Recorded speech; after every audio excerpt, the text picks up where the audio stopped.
What's up, guys? What I have here is a Dell PowerEdge R710, and these are pretty commonly found in the homelabbing communities. They're also found in some actual work environments. And really what the goal of this here is that if you were not familiar with a Dell PowerEdge R710, it is my hope to get you familiar with the inside components of it and to help you learn whatever it is that you're looking to learn. This is pretty much going to be similar to the 710s, the 720s, 610s, 720s. It's just a matter of whether or not it's 1U or 2U.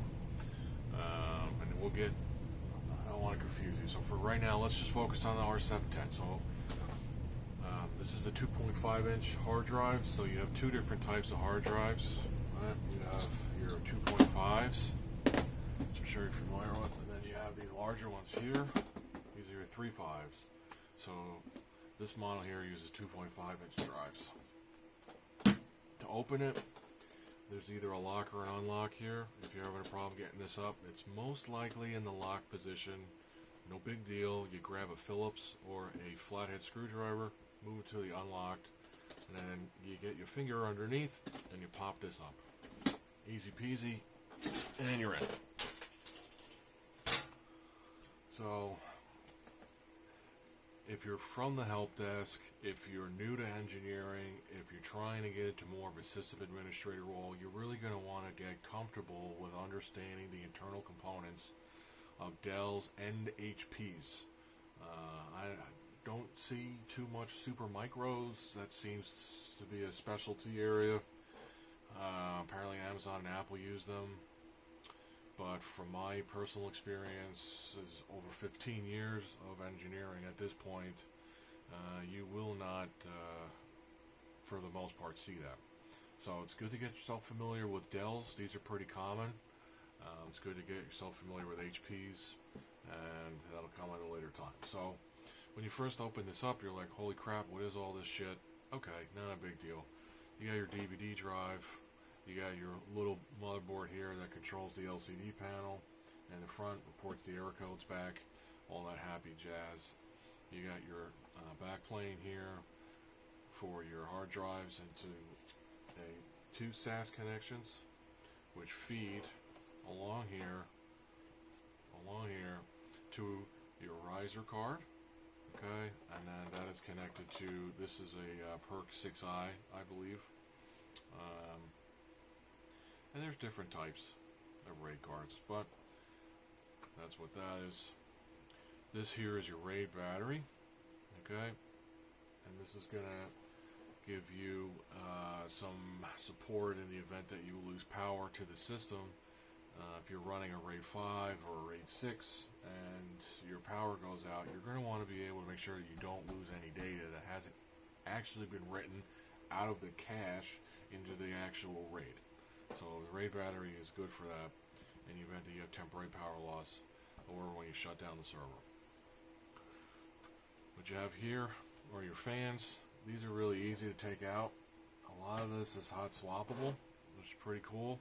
So you can take the whole unit out by lifting this up, and you can take the individual guys out by pushing this pin tab and pulling.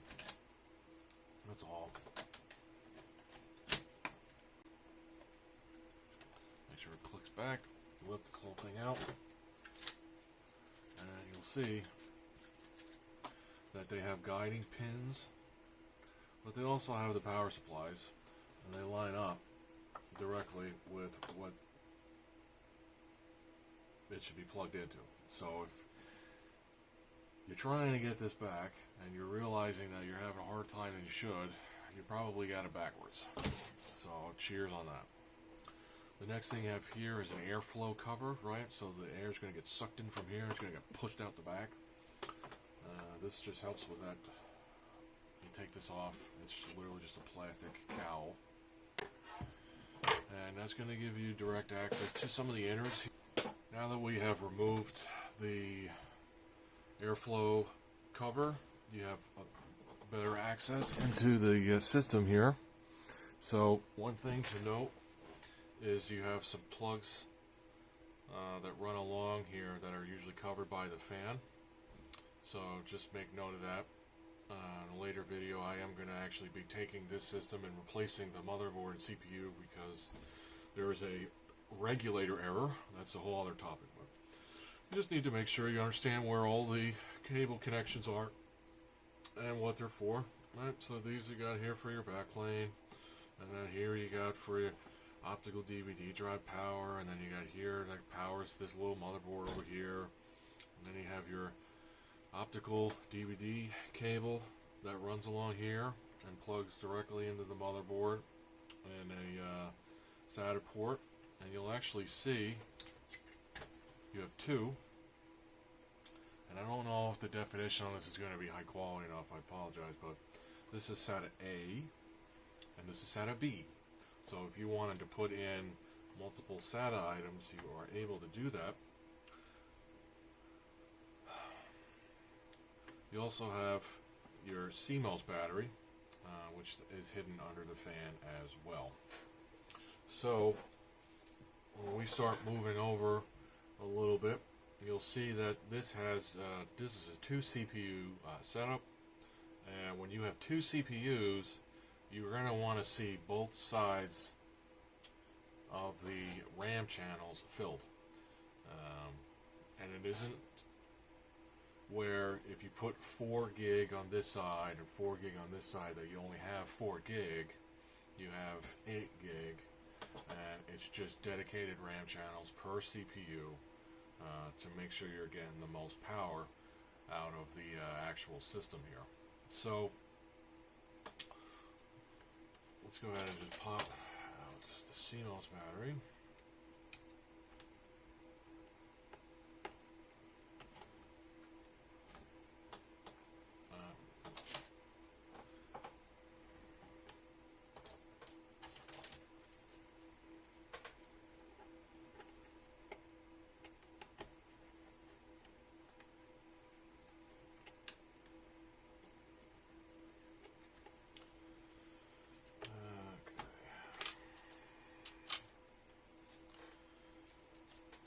So, just so you don't do the same thing that I did, when you're taking out your CMOS battery here, you go in from this side, and you pull up. So we'll put that to the side.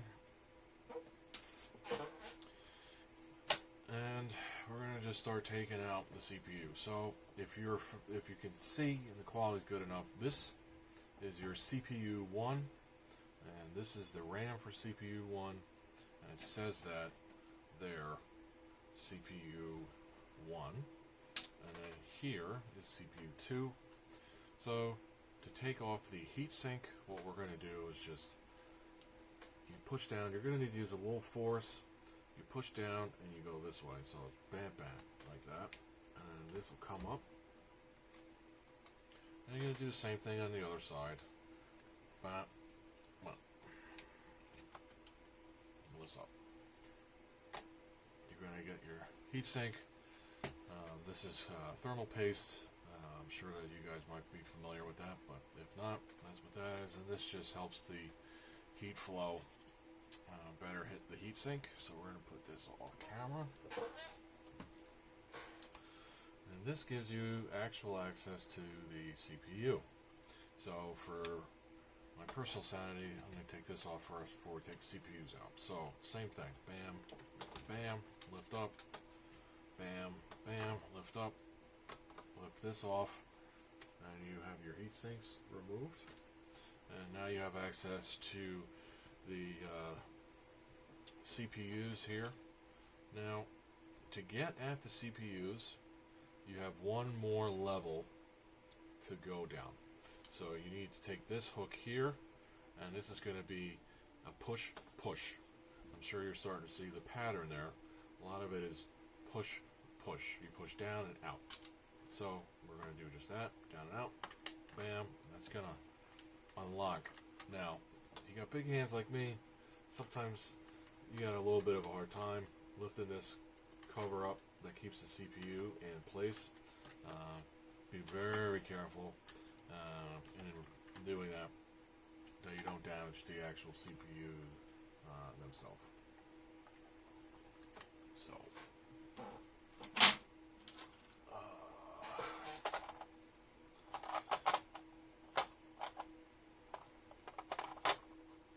making a mess. Put the CPU in there. Put that to the side. And we're going to do the same thing for the other one here.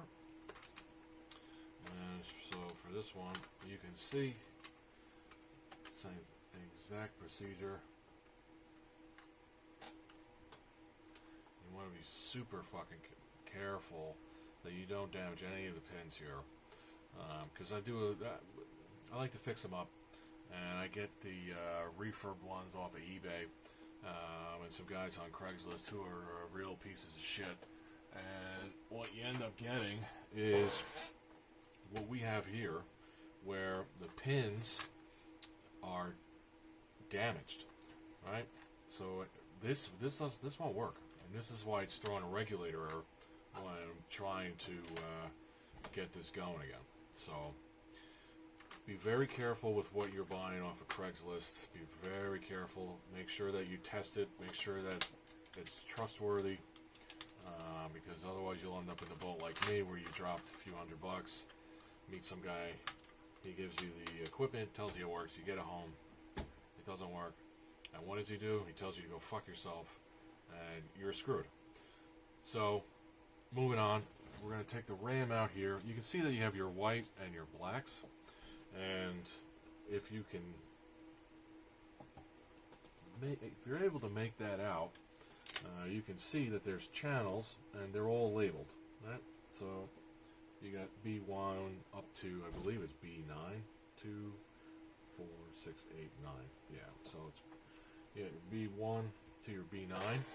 And you always start with the white channels first. So B1, I think this B3, and then B5. To remove the RAMs, this is how you would do in a desktop. You just kind of pull the tab, tab, tab. And you do the same thing on the other side. Tab, tab, tab. And lift out your RAM. In this case, these appear to be 4 gig sticks. DDR3, which is pretty sweet. DDR4 is pretty cool, but that's another story. Alright, so if you're able to follow along, so far we've removed the fans, the heat sinks, the CPUs, the RAM. We're going to take the RAID battery out here. To do that, this kind of, you go like that, and this slides. And this kind of just, pop, you pop it out like that. This guy does side. And you'll see that they all run along here. Next thing we're going to do is take the Riser 2 card. And in order to do that, pretty easy. Bam. And lift. And that'll come right out. And we're going to do the same thing here. And we're going to need to get rid of the SAS card. So pause.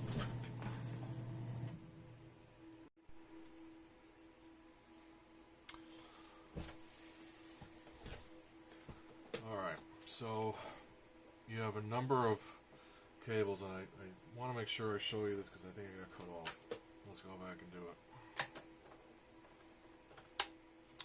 All of these cables run along here, okay?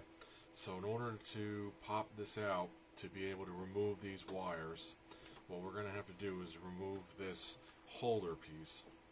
In order to do that, you take your thumb, push, slide, push. Push, slide, push. And then that comes out. And then to get it back in, you can see that there are protective guiders and pins. And it just kind of push, slide, and you hear a click. Do that one more time. Alright, so that's how we get that. And now we're going to talk about the RAID card here. So this is a PERC 6i.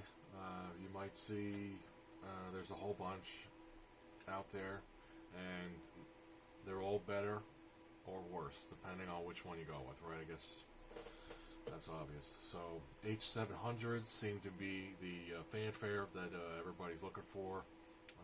You'll drop a little more coin on those than you would, for example, on a PERC 6i, and you get more features, you get more RAM, speed, and capabilities with the more higher priced. But for someone who's just looking to get into home labbing, get into servers, and understand how they work, doesn't really matter. Sorry. And there's even software RAID controllers that don't use any cards at all. I think it was like a PERC 300 software, I believe, are those. So we're going to take this RAID controller card out, and this one here, you can see it's got a little bit of a pin, so you have to. The tabs really kind of piss me off, and they're the ones that are going to give you the most grief if you're not familiar with it. So there's this kind of pushes like that, and that's how you're able to get this out. Alright, so we got the power supply off of it. Now we're going to move the SAS cables that are ran around here into the card, and to do that, you just kind of go like that. You see that they have these two little pins, these push pull, right? So push pull, push pull. Same thing with the other one.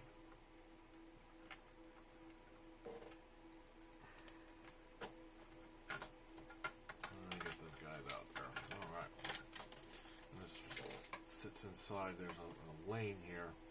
There's a cutout where all these wires would sit, but we're doing a teardown, so we're not really going to go nuts with that. Now, when I first started working with this stuff, I struggled to get the damn cards in and out. Over time, you learn, so you push the blue as your guide. You push that out, push this out.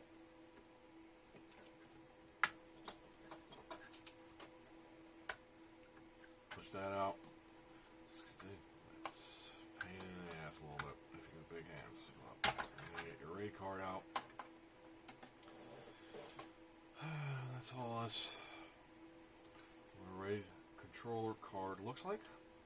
And we're going to keep going here, making good progress. And now we're going to remove the riser 2. So you're going to see here that if you just go pull up, it's not going to work. There's a little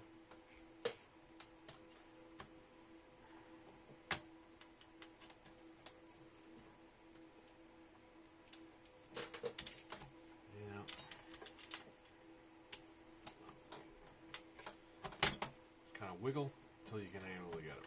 So you use this as your slot. You can see that this pin matches up with that. That's how you're going to get it out. Alright, you get your riser card out, and we're in good shape. You got your dual power supplies here. They go in this way, and they plug into the connectors here. Super easy to get out. Move this over a little bit. You got your pin.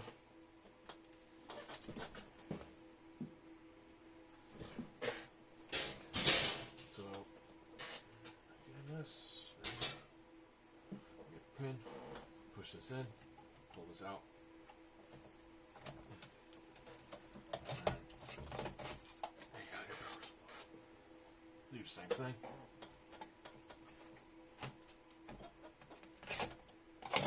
You got your power supply. It's cool because you can hot swap, right? A lot of this stuff is hot swap. You saw that you can take the individual fans out. You can't take a CPU out while it's on. You can't take the RAM out while it's on. You can take a hard drive out while it's on, as long as you have enough hard drives to not cause you're ready to crash, so you gotta make sure your fault tolerance is cool. You can swap power supplies. You do all sorts of cool shit.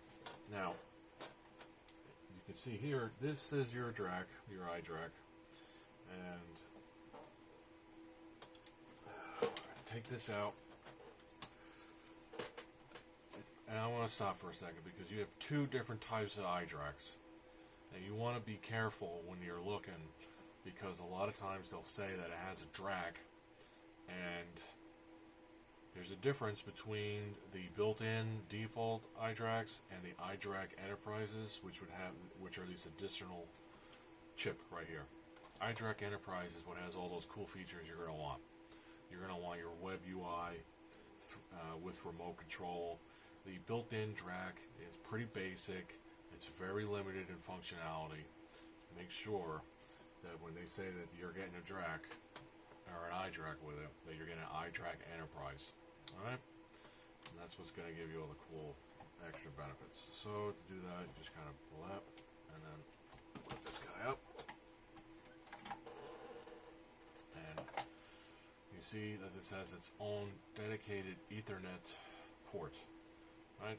In this case, this also has, you have your SD slot. Alright, and this is a way to, you can put some firmware on here and you can throw your card in or whatever you want to do. But nowadays it's so easy, it's so much easier to just do everything through the web interface. Why are you going to go nuts? This is your iDRAC Enterprise card. Not hard to install. They plug in right here. They click right in. And they're not that expensive. So if you get one and it doesn't have iDRAC and you're like, crap, I really want all the additional capabilities. I want to be able to remote to my machine from my laptop. This is what you would need to do that. All right. So that is a teardown of a R710.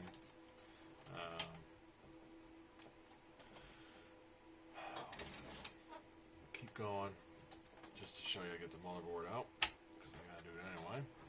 You just unplug. This one has this is a power supply to your backplane for your hard drives, and it's a pin tab. It's a tab pull, right? Same thing with this guy here. Tab pull. Get that guy out, and same thing. Tab pull, and this one is the side, and you can just get it out like that. So when you have everything disconnected, how do you get the motherboard out? Well, if you're like me, you're going to think it's screwed down to the bottom. It's going to be a big pain in the ass. It's not. It's really easy. See here? You pop this guy up, slide. Don't do what I just did there. Pop this up, and you kind of that way. Pop that. Pop left. And when you have it out,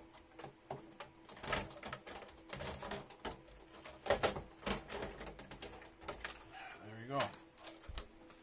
You have the Craigslist scammers piece of shit motherboard out of your R710. And you're able to get a nice new one in there, get it working, and hopefully benefit somebody else with this. So, thank you for watching. If you have any questions or comments, let me know. I'm going to be making more of these. I know everybody says that, but I've got time now. I finished my graduate degree. I just passed my CISSP. Personally, I moved into the information security space now. But there's going to be future videos. I'm going to show you VMware and Microsoft Hyper-V. I want to show you vSAN clustering and DRS and HA, and I'm going to do some tutorials on it as I have time. It's something that I personally enjoy, and I hope that there's a benefit to you guys out there. So, long story short, if there's anything that you're interested in seeing or learning about, and I have the ability to teach it and make a video on it, I'll gladly do it. So, anyway, thanks for watching. Have a great day, guys.